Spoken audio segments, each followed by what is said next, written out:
Hello, my name is Victwan, and I am a spokesmodel with the HIV Stops With Me campaign 2022.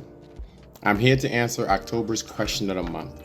And the question of the month is, have you ever experienced stigmatizing language or behavior when engaging with any healthcare professional about your HIV?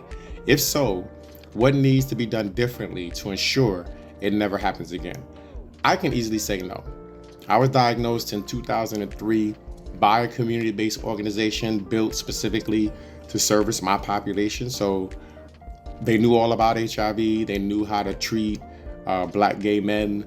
I never felt like I was ever in a situation where I was stigmatized by a health professional, not about my HIV. Now, I have been stigmatized about being gay, being Black, my other illnesses, but never really about my HIV. If anything, I would say the system was kind of stigmatizing. Like, I always got my care at what is called a infectious disease clinic. And my thing was, you gave it a pretty title, but the community that it's in, those people know what that is. They know that if you go in there, you're HIV positive. So my only concern with my service or my care was the fact that I was risking outing myself about being HIV positive every time I went to a doctor's appointment if I went to a clinic that served exclusively people who were living with HIV, because the communities knew. And even in that situation, I never felt like I was exposed or confronted, about anything, or felt stigma by the community about my status. What I do like, or what I can say, is with the work that I do, I have seen it happen, and it's usually in a non-HIV care environment, specialty clinics like neurology maybe, or podiatry, usually dentistry. I've seen people stigmatized because they have thrush. They are not willing to share their HIV status, but the dentists know because it's obvious that the person had thrush, and treated the person pretty badly. And what I would say is, it's a good thing that we are where we are right now. The Department of Health is trying to move toward a status neutral approach.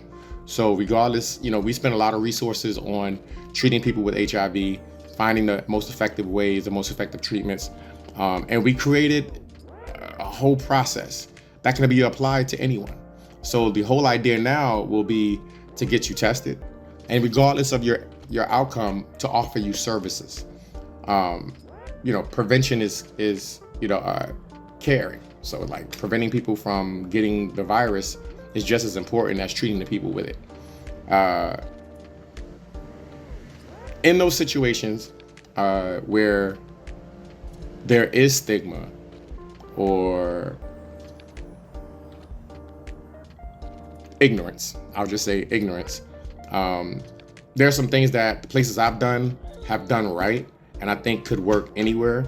So I would think that if you're going to be servicing people who are HIV positive, you need to, for one, be educated about HIV and its process, particularly if you're not in that service field, if you're not an IDC clinic, if you're a specialty clinic.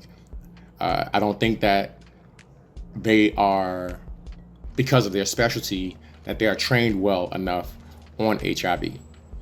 Some are, and the ones that I've dealt with, luckily, and the agencies that I've worked with have been particular about finding people like that. I've been blessed. Like I've never dealt with a doctor who wasn't fully aware about HIV. And I think there should be a level of checks and balances in place in a clear way for people to file and resolve a complaint. That can get rid of stigma faster than anything else. Because some people don't even realize they're being stigmatizing when they do it. There should be cultural sensitivity training for healthcare professionals. And last but not least, I think it should be an effort made by these clinics to get to know the people in their community and get cultural sensitivity training geared around the people that they service.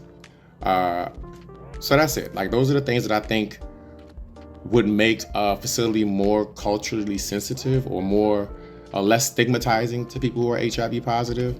But again, I have been thoroughly blessed throughout my experience with HIV. I'm not saying things have been easy and it's been a walk in the park, but I've been very well supported by community-based organizations, my families, my friends, throughout this entire process. And it's very rare that I come across, I can't even say very rare, it's never happened, where I've come across a situation where I've been stigmatized around my HIV by a health professional. So that's my answer.